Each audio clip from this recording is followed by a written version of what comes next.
Vocês já sabem que a CID é protagonista no pedido de vocês de auxílio por incapacidade temporária, seja no pente fino ou no ateste médio.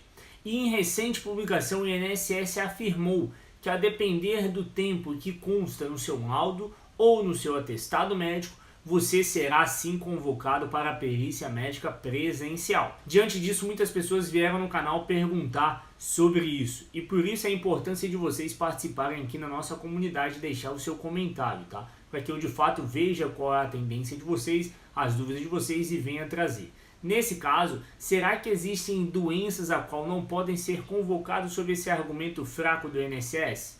Argumento a qual ele diz que caso você tenha lá um tempo para afastamento no seu laudo médico que não condiz com as diretrizes, com os parâmetros que eles analisam, que cada doença tem o seu tempo médio de afastamento e o seu laudo tenha tempo superior, você vai passar pela perícia médica presencial. Existe sim uma irregularidade por trás dessa análise do INSS, e não pode colocar todo mundo na mesma caixinha. E por isso eu resolvi trazer 5 doenças que não devem ser utilizadas esse argumento do INSS e não podem ser convocadas de forma arbitrária para fins da perícia médica presencial. São doenças muito comuns, atingem a maioria dos brasileiros, infelizmente, então provavelmente a sua doença estará dentro dessa lista que eu vou apresentar para vocês. Temos enfermidades muito importantes, pessoais, como a neoplasia maligna, que é o nosso câncer, a alienação mental e ainda doenças respiratórias. Lembrando que tem mais duas, que são 5 doenças que eu vou apresentar para vocês. Sem falar também na nossa dica bônus no final do vídeo, que vocês não podem perder para garantir também mais facilidade o seu benefício. E caso ainda a sua enfermidade não seja citada nesse vídeo,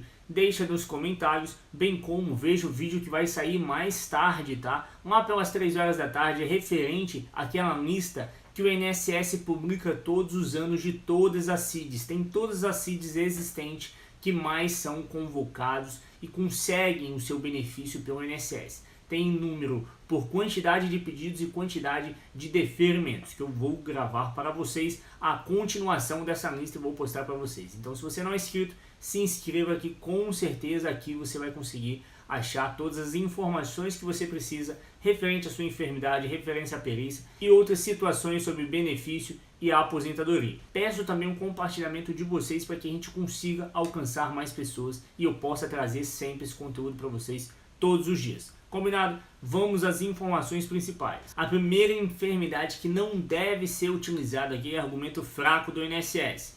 Pelo ateste médico, que o prazo agora inclusive foi reduzido. Eu vou deixar o vídeo na descrição, ao qual eu te explico todas as informações para eu não prolongar demais esse vídeo e fugir do nosso tema.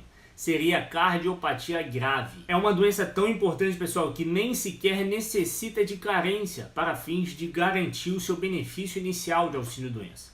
Então, por isso, por ter uma complexidade maior, o INSS não pode virar para vocês, lá no ateste médio, no seu benefício: ó, seu João, senhora Maria, seu benefício, seu atestado, seu laudo médico está lá demonstrando que você tem afastamento de 120 dias, inclusive ultrapassando o novo prazo máximo que o ateste médio vai ser implementado, tá, no máximo de 90 dias, ultrapassando ou estando fora dos parâmetros que o INSS enxerga como máximo para aquela enfermidade. Então você deveria passar pela perícia presencial. De forma alguma, são doenças que eu consiga comprovar a complexidade. De forma alguma você deve ser convocado para a perícia presencial. São doenças graves, complexidade alta, que inclusive tem risco de vida. Essa análise, pessoal, do direito foi feita por mim em complemento com outros profissionais da área da saúde, tá? Que são colegas aqui do canal, que sempre estão compartilhando aqui comigo para que eu traga para vocês. Temos como exemplos veias entupidas e pressão alta. São doenças que não podem ser convocadas dessa forma genérica, sem ter de fato um detalhamento do INSS, só mesmo utilizando o nosso atestado.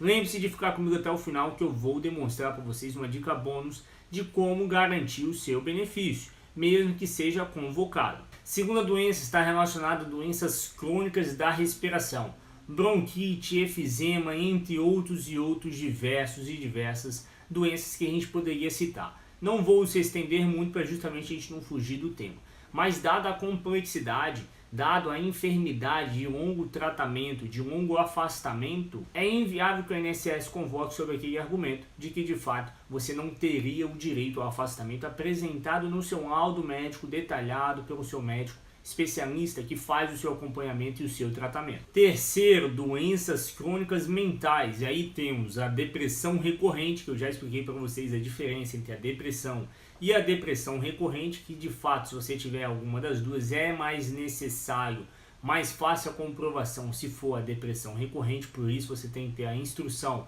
e colocar isso no seu laudo médico, solicitar isso ao seu médico correspondente. Ainda a esquizofrenia e, a depender do caso, a nossa ansiedade ou bipolaridade. Lembrando que nesse caso, pessoal, a gente precisa de ter um pouco mais de atenção. Por quê? Porque doenças mentais são doenças relacionadas a estigma social. E eu vou explicar para vocês por que a gente tem que ter esse dobro, essa atenção redobrada para fins de solicitação do seu benefício. A atenção redobrada tem que acontecer justamente pelo estigma, pessoal. Quantos de vocês aqui não conhecem alguém ou até mesmo não sofreu esse estigma social por ter uma enfermidade mental, mas faz o seu tratamento, usa o seu medicamento, está bem cuidado, está bem tratado, está continuando a fazer o seu tratamento, porém, ao chegar na sua perícia, não foi julgado pela forma em que estava se apresentando, não foi julgado pela forma em que estava vestida ou pela forma em que estava conversando, né? Ou seja, em dada razão pela pessoa às vezes apresentar uma boa capacidade física, porém o perito, ser um perito de má qualidade, não verificar a sua capacidade mental naquele momento. Né? Que o que importa nas doenças mentais não é se você tem força, se você tem a locomoção correta, é se você tem a capacidade mental de estar apta ao trabalho. Então, por ter essa estigma social apresentada até mesmo pelos peritos do INSS, que inclusive eu quero que você deixe o seu comentário se você já passou por isso ou conheça alguém que já passou por uma situação semelhante, é que vocês têm que ter mais atenção e pedir ao médico de vocês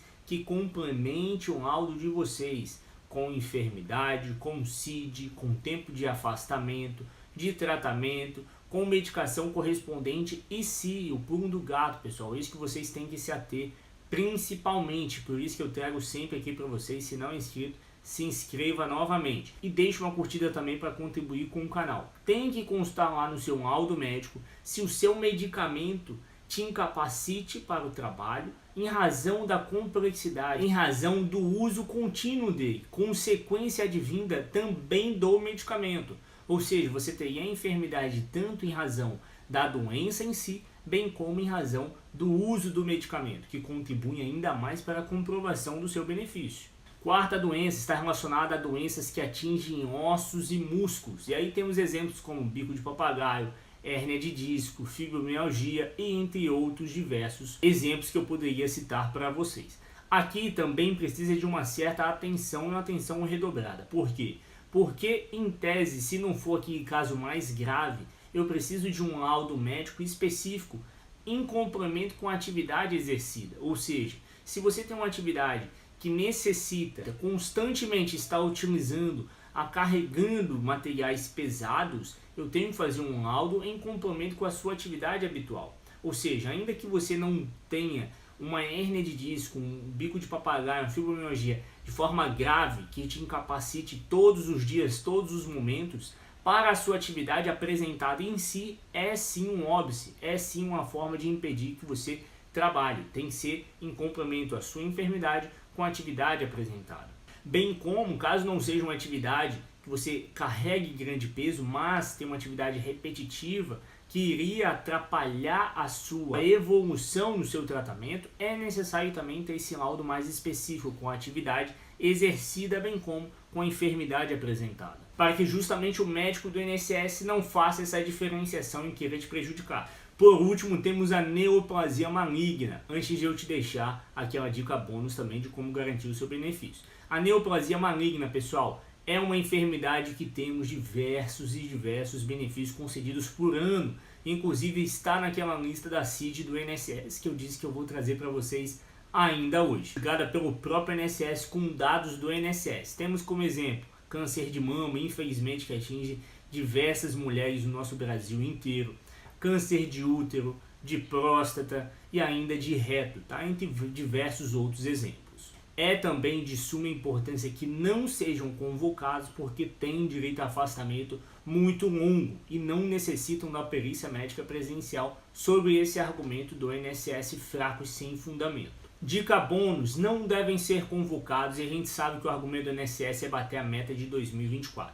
Então o que a gente tem que fazer? Vai fazer a sua solicitação do seu benefício, seja por ateste médico ou seja outra forma de pedido de auxílio-doença, apresentem, pessoal, isso lá no seu requerimento, a evolução do seu tratamento, ou seja, no início da enfermidade, ao qual você, o conhecimento da enfermidade, 2 laudos comprovando o início. Cada ano subsequente, apresente 1 ou 2 laudos também que comprove que você viu a enfermidade lá em 2019, 2020, 21, 22 e 23, você está apresentando a evolução do seu quadro clínico e em 2024 você apresenta os últimos laudos e exames complementares dos últimos 90 dias, para demonstrar a evolução, o seu tratamento e a necessidade de afastamento. Mesmo assim for convocado, vá atrás de um advogado de sua confiança para que ele entre judicial e garanta o seu benefício. Não deixe que a burocracia atrapalhe vocês a ter direito ao que é de vocês. Combinado? Se você não é inscrito, se inscreva, compartilhe para ajudar o canal, curta e aproveite. Veja um outro vídeo como esse.